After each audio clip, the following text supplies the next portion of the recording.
veut dire que dès après avoir été réveillé par Feu Makambo, d'accord, moi je vais continuer. Comment il a appelé Sidia? Vous ne posez pas de questions. C'est avec mon téléphone. Donc j'étais déjà là.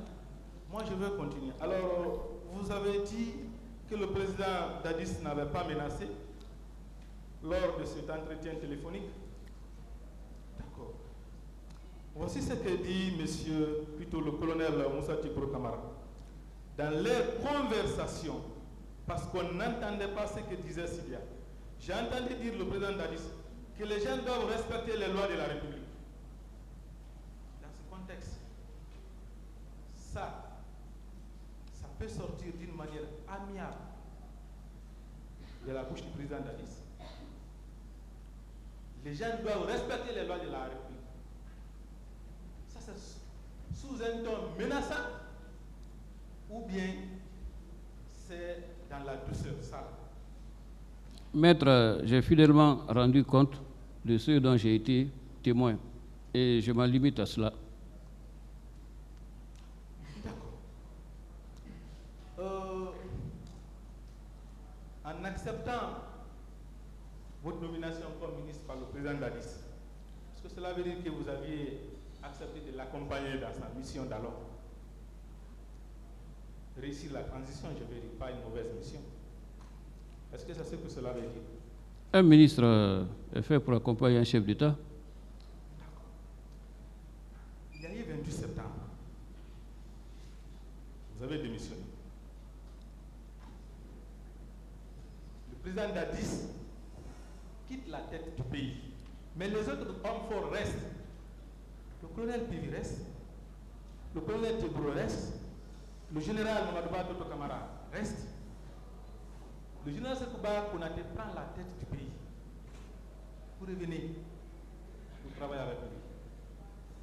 Est-ce que cela ne veut pas dire que vous vous êtes dit, je ne veux pas travailler avec celui qui est à la base du massacre du 28 septembre? On ne peut pas interpréter ça comme ça. C'est pas ce que cela veut dire. C'est votre opinion que je respecte. D'accord. Je veux savoir pourquoi vous n'avez pas voulu continuer à travailler avec le président Dadis après le 28 septembre. Je l'ai expliqué. Vous avez accepté de continuer avec le président Konaté. Ce sera long à expliquer parce que vous parlez de la première et de la deuxième phase de la transition qui n'a rien à voir avec mon témoignage. D'accord. Je veux savoir, monsieur le ministre, en acceptant votre nomination par le général Sekouba Konaté, est-ce que cela veut dire que la cause pour laquelle vous avez démissionné avait disparu? Je pense que le général Sekouba Konaté a estimé que dans la deuxième phase de la transition, dont la feuille de route était très claire, les objectifs clairement définis, que je pourrais lui être utile et je crois avoir mérité sa confiance en l'amenant à bon port pendant cette transition. Ma question est très précise. Est-ce que la cause de votre démission avait disparu? C'est ma question. La motivation d'une nouvelle mission était là. Monsieur le ministre, est-ce que la cause de votre démission avait disparu? Ce n'est pas précis. Quelle cause? En démissionnant du gouvernement, il y avait une cause. Je pense que vous ne l'avez pas fait au hasard ou sans raison. Il y avait une cause. D'accord, très bien. En acceptant d'être nommé par le général Sekouba Konaté, est-ce que la cause pour laquelle vous aviez démissionné auparavant avait cessé d'être? Elle avait disparu, cette cause? On était dans un nouveau processus différent du premier. D'accord.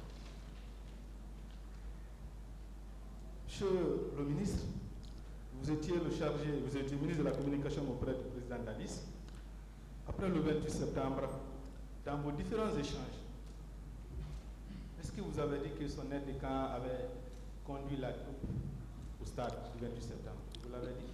Non, on n'a pas eu d'échange sur les événements, notamment ce qui aurait pu se passer et qui en aurait été présumé auteur ou responsable.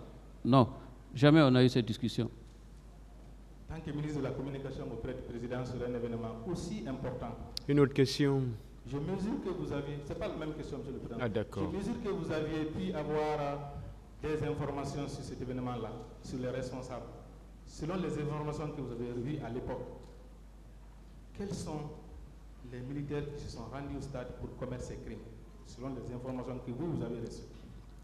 Dans des événements aussi graves, c'est aux enquêtes de déterminer ce genre de choses et de tirer des conclusions. Vous n'avez reçu aucune information? Non, ce n'est pas de mon ressort, ni de ma compétence. D'accord. Le président Dadis a dit à cette barre que les événements du 28 septembre ont été orchestrés par le président Alpha Condé, le général Sekouba Konaté. Leur exécutant, c'est le commandant Toumba Diakité. Vous avez été proche de ces différentes personnalités. Vous, personnellement, proche du président Dadis, après le 28 septembre, est-ce qu'il vous avait dit cela? Je reste dans le cadre de mon témoignage. Oui, c'est le témoignage. Est-ce que le président Dadis, il vous avait dit que c'est le président Alpha Condé et le général Sekouba Konaté qui avaient organisé ces événements-là et que Toumba était l'exécutant? Est-ce qu'il vous l'avait dit? Je viens à peine de dire que nous n'avons pas parlé de ces événements. Donc, ces événements aussi importants, c'était un interdit entre vous d'en parler? Non, Vous, ministre de communication du président et vous? nous n'avons jamais parlé de cela, c'est tout.